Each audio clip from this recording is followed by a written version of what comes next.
First of all, I just want to say that whatever happened today, it was very much unfortunate. How can you organize goons to go and beat up? I saw the lawyer. Somebody was carrying just his files, an old man, just going, and then the young people comes and, and who have been hired with rungus and all that. That's not the country that we want today. Number two, I also want to tell, if this man who was sitting there was an armed person, why can't you arrest him? Arrest him. Because for you to shoot somebody, he must have something in hand. Maybe the machete is threatening the life of a police and all that. But if this person is not threatening anyone, is not doing whatever, then you just come and you shoot that person in the head at the broad daylight. This is a very much unfortunate. It's very much unfortunate incident that ever happened. When we are at the moment of condemning whatever happened to the young man Albert, we are seeking justice. But instead, again, that's why I say that all these police, they need anti-riots to be taken into the refresher course so that they get to know how to manage their public, their anger, and how to manage the crowds and all that. Yeah? I'm a politician, yes. Like for my case, there's a situation whereby I tell my security people, it is me to handle.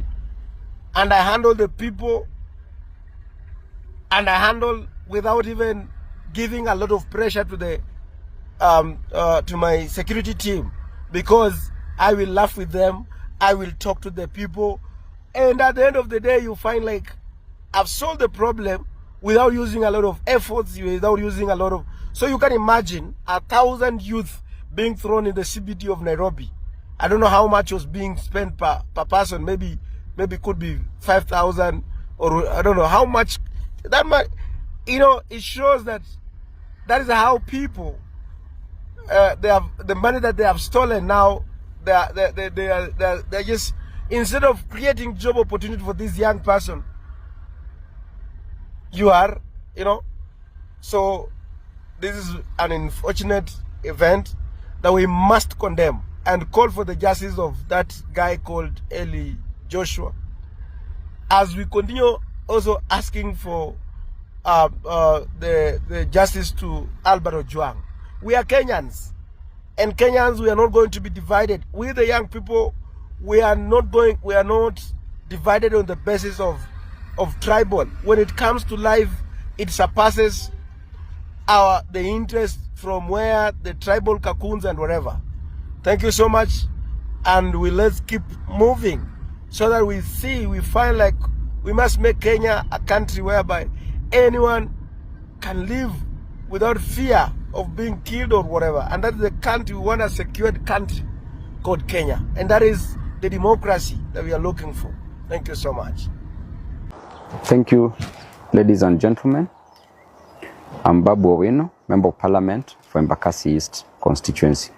I stand before you today not just as a voice of concern, but as a citizen who is deeply outraged by the senseless violence we are witnessing. The recent attacks by goons on innocent people are not just cowardly. They are a direct assault on the values we hold dear as a society: the value of peace, value of dignity, and justice. Let me be clear today with what is happening in Nairobi at the CBD. There is no place for violence in a civilized society. No ideology, no agenda, no grievance justifies raising a hand against another human being. These goons, these thugs are not heroes. They are criminals, and they must be treated as such.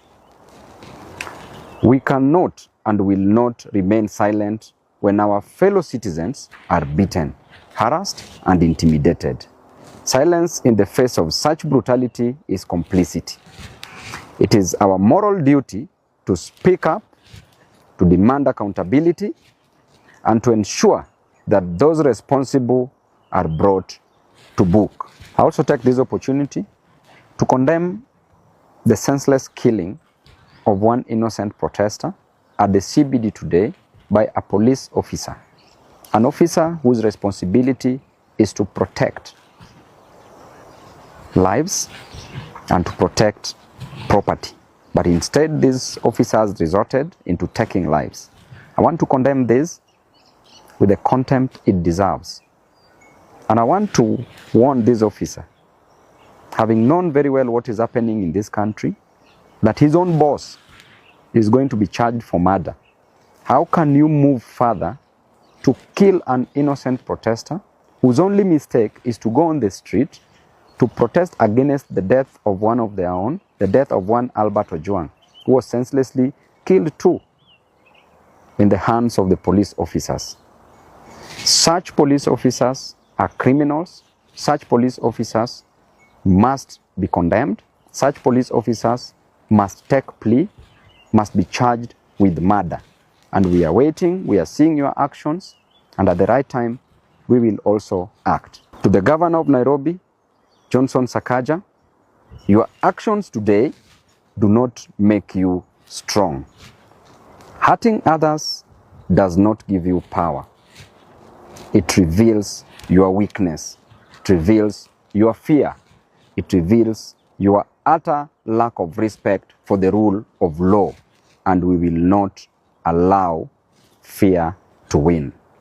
I want to tell you clearly that you've hurt so many people, but the goons that you've hired today at the CBD to hurt people during demonstrations, and we will not take it lightly. To the victims and families, you are not alone. We see you, we stand with you, and we will continue to fight for a society where everyone can live without fear, regardless of their background, beliefs, and opinions. Let us send a message loud and clear that we will not be bullied, we will not be silenced, and we will never stop fighting for justice. We will never stop fighting for peace and for the right of every individual in this county and in this country. What the governor has done is completely unacceptable. I condemn it strongly, and I believe that he can do better. When he was campaigning, he used to say that siasa bila chuki, siasa bila vita. But now, what are we seeing in Nairobi? A disorganized county, a county that should be organized instead of being antagonized by the governor with the help of the government. We want to warn the goons that you need to stay at home. When people are peacefully demonstrating against the death of one Albert Ojwang that was so gruesome, a death that every Kenyan condemned, you come and you start dancing on the grave of the dead by trying to intimidate fellow Nairobians, fellow Kenyans who are fighting for justice. I want to say that you are criminals and you must be dealt with accordingly. And therefore, Nairobians, do not fear. We are with you. We will stand by your side. We will fight by your side. As Babu Owino, I will always be by the side of the people. God bless you and thank you all.